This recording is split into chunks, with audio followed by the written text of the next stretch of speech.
Hello, supervillains. It's your friend Sean PBS 101. Welcome back to the video. Today I'm going to do another top list, and then I'm going to do a top 5 movies I like, but many people hate. This top 5 list is going to be most controversial. But if you're not a fan of those movies, I respect your opinion. Now, let's get into the list, shall we?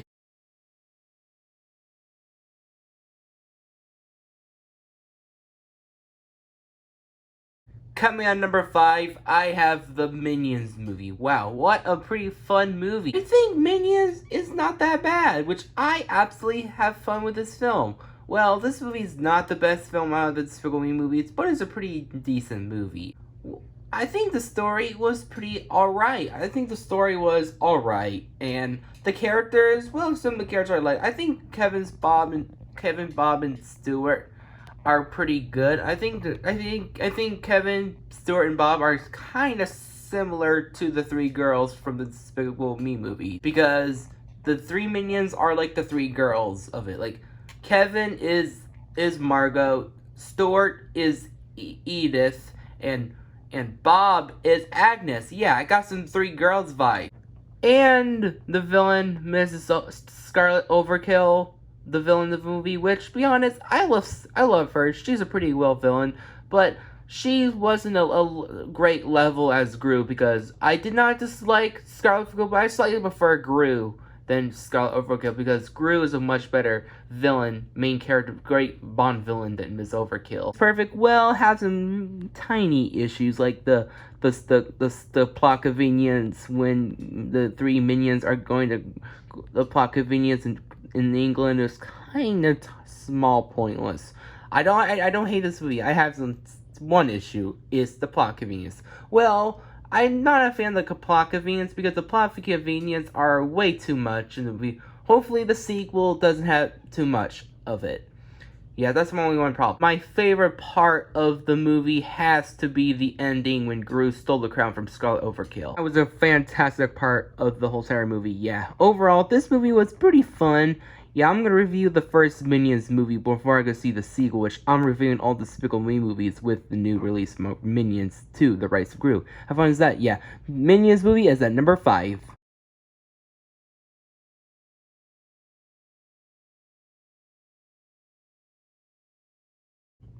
At number 4, I have Despicable Me 3.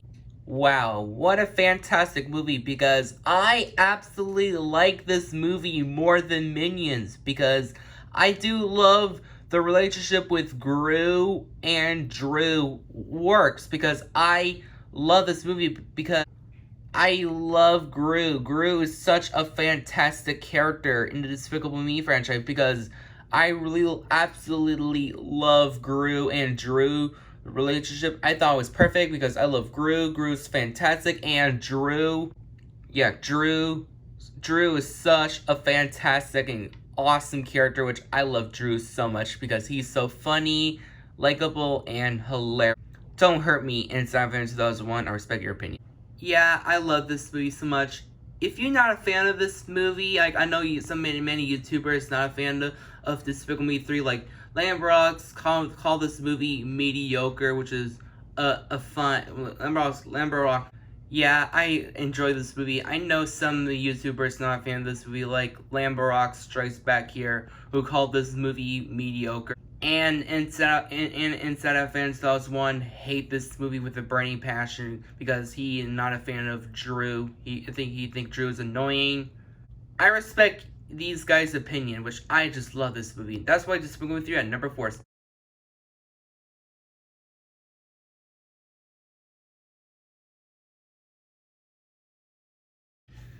Number 3, Captain Marvel. Wow, I love this movie. This is the most underrated MCU movie ever. I defend this movie. The story is fantastic. The characters are very likable. I love the main character, Captain Marvel, aka Carol Danvers, who played by Brie Larson. She just nailed it as the character.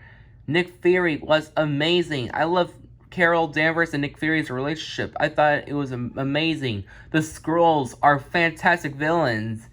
And Goose the cat is so adorable. Goose the cat is the baby Yoda and BB-8 of the MCU. And I just don't get it why many people hate this movie. It's not a bad movie. I will defend this film when I die because Carol Danvers, aka Captain Marvel, is a way better female superhero character than Black Widow, Gamora, Valkyrie, and the rest of the female MCU heroes. Yeah, I said that. I say that. Yeah, that's why Captain Marvel at number 3 spot, because I'll defend this film when I die.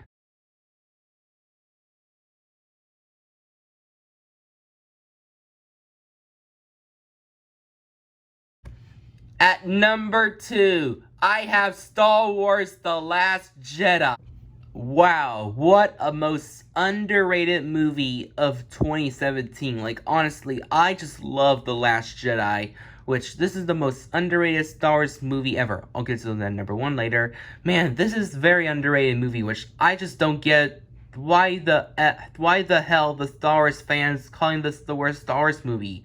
I think Attack of the Clones is worst, because Attack of the Clones can go fuck itself, but this movie doesn't, because this film's a master.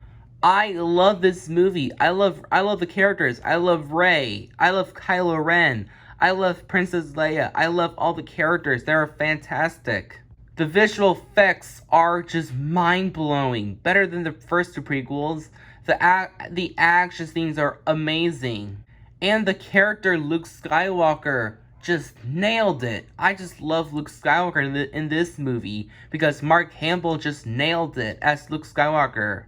Is this movie an underrated masterpiece? I just said yes, but I have some problems. I'm gonna say like like Rose. I don't hate Rose. Rose is just a fine character. She's alright, and Finn and Rose's subplot with the casino scene is just not that good.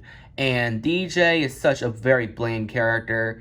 Captain Phasma, Wasted, Smoke's Death was very generic. And the worst character I fucking hate is that bitch Holder, which I hate Holder. Holder is such a god-awful character because... Let's not talk about this bitch, shall we? So yeah, The Last Jedi is such a very underrated movie. Fuck the haters for this film. The Star Wars fans are a bunch of obnoxious brats because they're a bunch of unstable jackass, because I'm gonna defend this movie when I die. Wait a minute, what's my number 1 spot is? Oh yeah, and my number 1 movie I like but many assholes hate.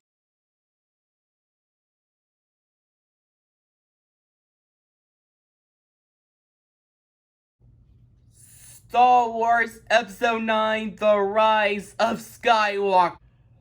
Oh my, this is my favorite Star Wars movie of all time because I love The Rise of Skywalker so much.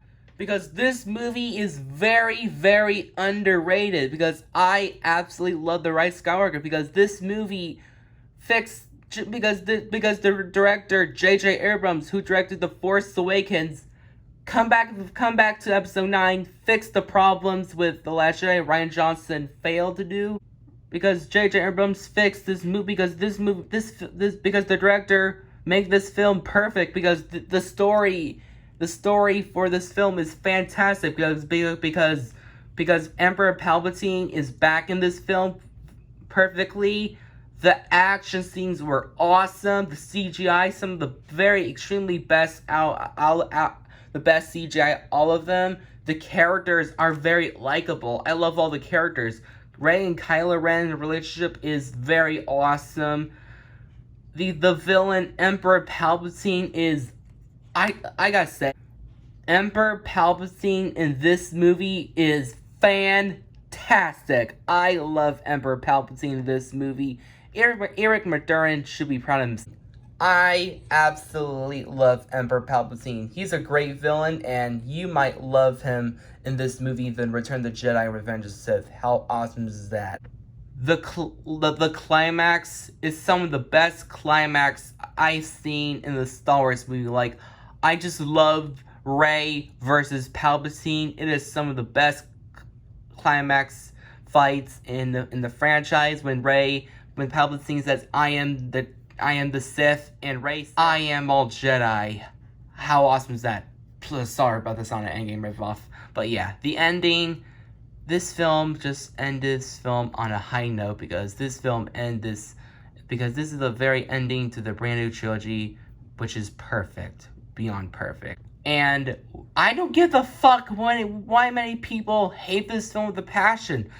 I don't know, because this film's a masterpiece. This movie is 1,000 times better than the prequel trilogy. I'm sorry, the first 2 prequel movies can go fuck itself. And that's why Star Wars The Rise of Skywalker is my #1 movie I like, but many asshole people hate.